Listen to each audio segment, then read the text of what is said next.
And I kind of thought it was a fucking joke. How did you get started even thinking about doing something like this? So there's this guy named George Church. If you don't know George, you should look him up. He's the father of synthetic biology. He's at Harvard University. Like, how do we do directed evolution and how that can apply to like crops and animals and all kinds of stuff. So I get on the phone with George and I ask him my questions. He answers them in like 6 seconds because he's a genius. And then I start asking about all the other weird stuff that's coming out of his lab. In that process, he's like, I've also been working on mammoths and other things. I was like, wait, what? And I was like, if you had one project, what is it, this mammoth project?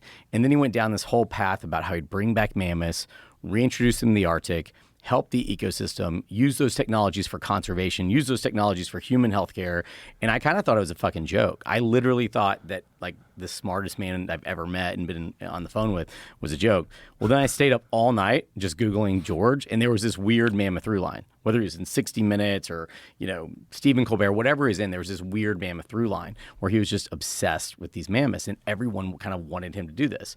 So I called him back the next day. 7 days later, I'm in his lab, and we were off to the races on, okay, we're going to try to go build a company to bring back extinct species. So how do you decide what to start with?